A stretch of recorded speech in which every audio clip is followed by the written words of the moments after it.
Excuse me. Your curtain. Please allow me to help. Help? From you?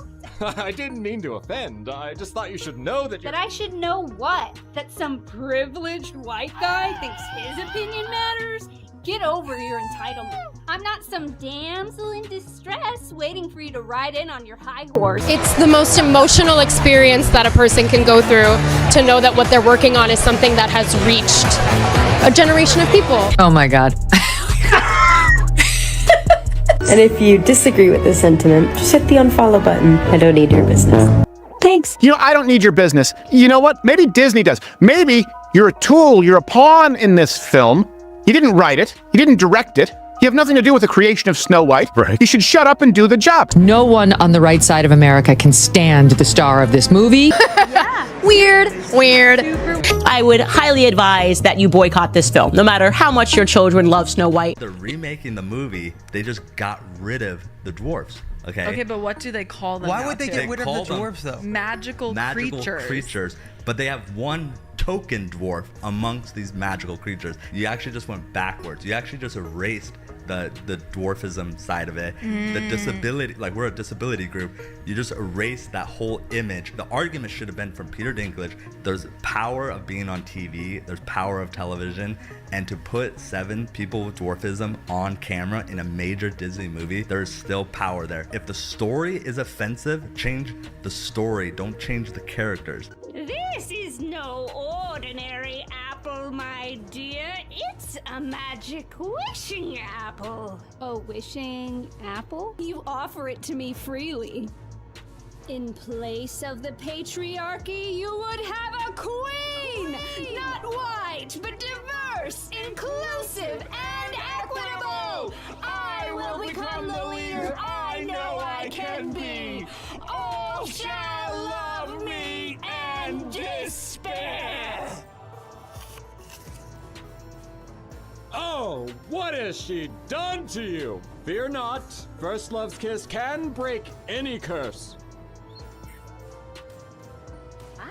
I'm gonna stand there 18 hours in a dress of an iconic Disney princess. I deserve to be paid for every hour that it is streamed on. Oh, really? Are you having trouble paying your bills, Rachel? Did Steven Spielberg not pay you for your role in West Side Story? Did Disney fail to give you a healthy paycheck for, like, cry me a river? She's just exactly everything that we can't stand. I can also be having the greatest time and simultaneously wishing people would stop sending me death threats. I know this point has been made, but this truly is the worst casting maybe in the history of the film industry. There's something wrong with her. She's disturbed, she's unhappy, and she thinks it's about feminism and the patriarchy and about abortion. But the reality is she's just not stable, like the majority of people in Hollywood. They're just not stable human. Zegler just got hit with another major embarrassment, this time from The Simpsons.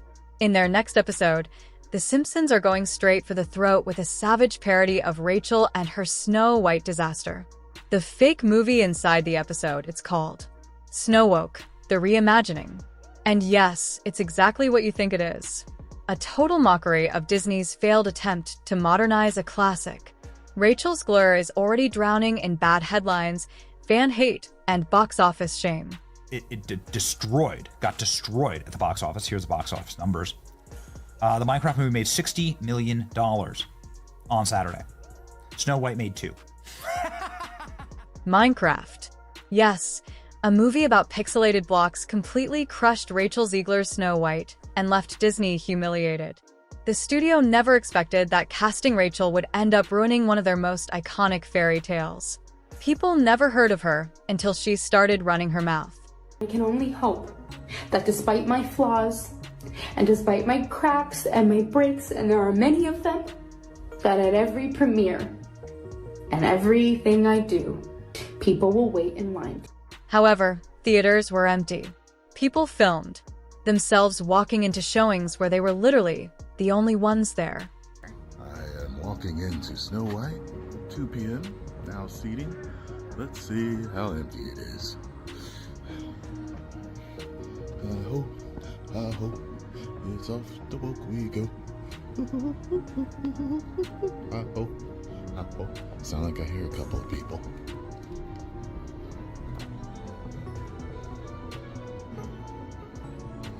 One,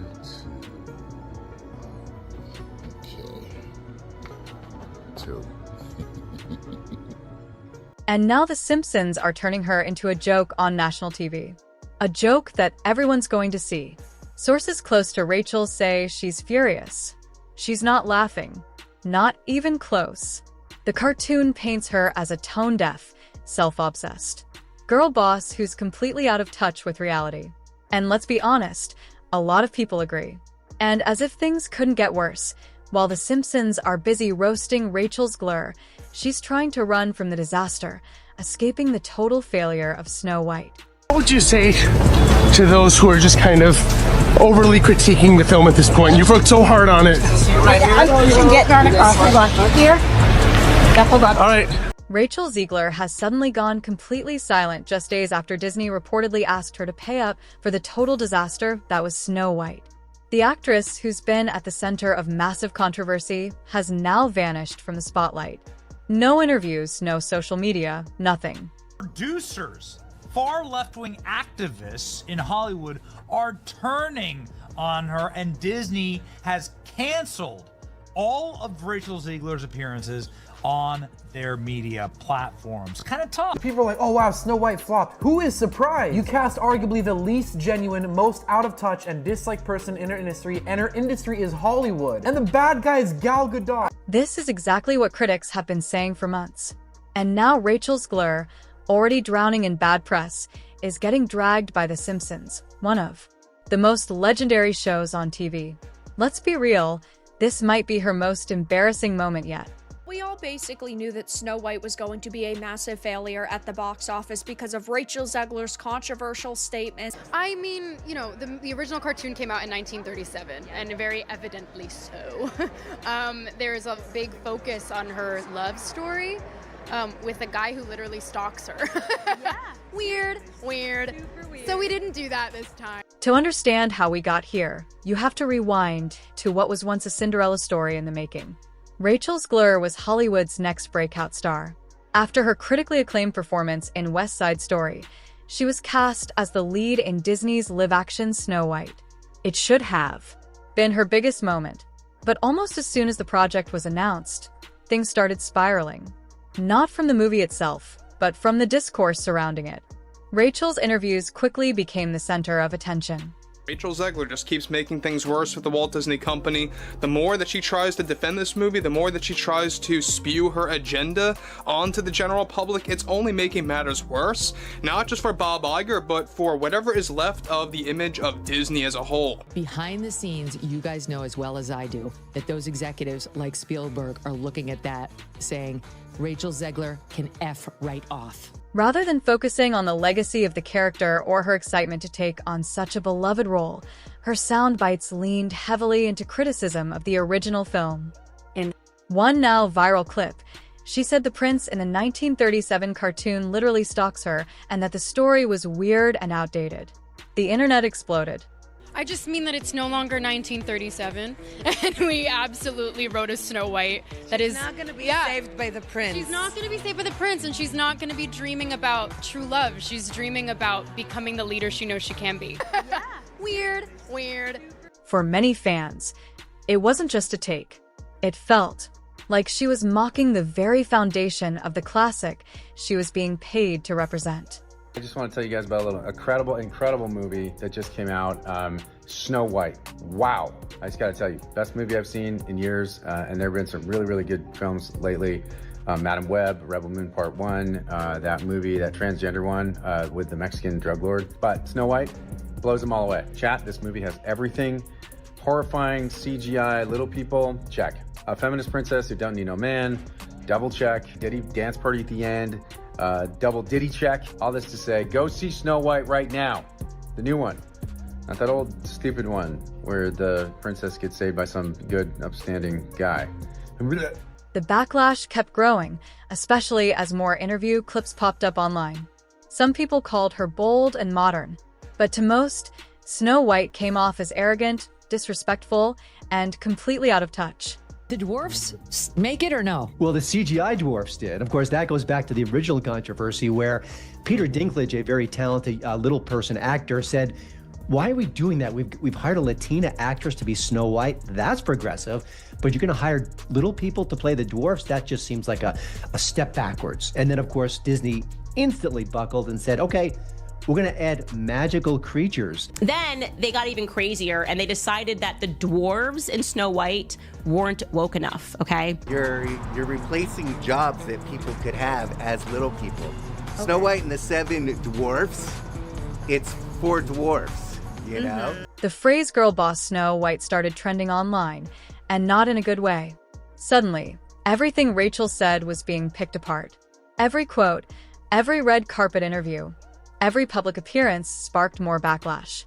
Instead of excitement, fans felt like the magic of Snow White was disappearing right in front of them. But one moment made things even worse. Her awkward dynamic with co-star Galadoo during press events and award shows. People couldn't help but notice the strange body language between them. And at the Oscars, it was impossible to ignore. We've been in a full meltdown about this girl for a couple of years now, and how they had her tweet out like a little, yay, Snow White, can't wait, so excited, I love to play her. And she did it and got like millions of views, and they were like, good job, Rachel. And then she, like, minutes later followed it up with, and never forget, free Palestine. And isn't her co-star Jewish? Yes, Gal Gadot, whatever. I mean, what? Yeah. Wow. They tried, they flew an executive, one of the producers, out to go visit personally with Rachel Zegler to say, could you please take that down? Because we understand you can have your political views, but those aren't really helpful while you're trying to build an audience for a movie. Maybe you could save them for like your diary and your friends, but like maybe not, maybe just take the tweet down. And she wouldn't. But my name is Gal, and I'm Jewish. And we have had enough of Jew hatred. Please welcome Rachel Zegler and Gal Gadot.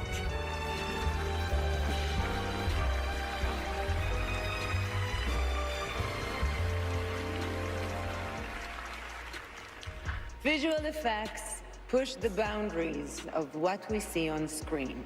Their work makes the impossible seem possible. With breathtaking ambition, they create magic that wraps its arms around our wildest imaginations. Here are the nominees for Best Visual Effects. While they presented together on stage, fans observed zero chemistry and very little interaction. Rumors swirled that Gal had chosen to distance herself from the controversy and that behind the scenes, things weren't exactly friendly. As all this was unfolding, Disney remained unusually quiet. No major course corrections, no adjusted messaging, just business as usual. But the film itself wasn't connecting with audiences. Zegler would be a miscast in that sense. Instead, she gets her name from surviving a snowstorm. That audiences walk away from this film with an understanding of the true meaning of fairness, of what it means to be fair in this world.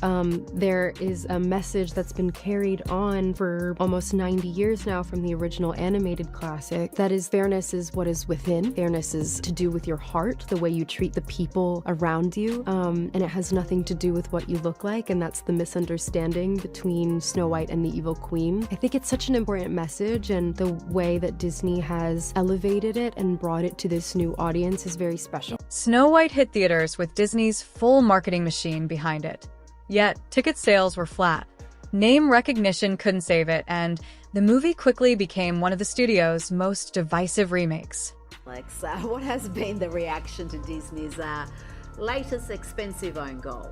Well, the reaction has been absolutely horrible. It is the worst box office from a Disney live action remake that they've ever done. I mean, they're projected to lose between 2 and 400 million on this. That flop is now locked into pop culture thanks to a brutal Simpsons parody. Classic Springfield sarcasm that slices straight to the bone. What should have been Rachel Zegler's breakout moment turned into a case study in how a bold rebrand can spiral into overreach. Whether you agreed with her modern spin or hated it, the storm around this film made sure her Snow White will be remembered for all the wrong reasons. Truly do believe that there's something wrong with her. She's disturbed, she's unhappy, and she thinks it's about feminism and the patriarchy and about abortion. But the reality is she's just not stable. Rachel is literally the star of a Disney movie, and she acts like she's some sort of victim, and that's the sort of mentality that is just poisoning people's minds. Like, she acts like her life is so bad. When the buzz died down, the numbers told a story. The box office haul was weak and the IMDb score collapsed to 1.6, one of Disney's worst ever. Viewers didn't just skip the film, they celebrated its crash, flooding social media with memes and Reddit threads titled "How Not to Market a Movie." Then things got weirder.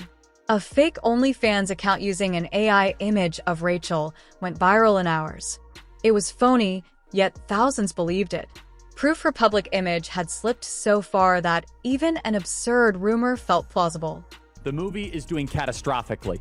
They spent $300 million and it currently has a 2.2 out of 10 rating on IMDb. The movie has a major identity crisis. This is just so typical of the left.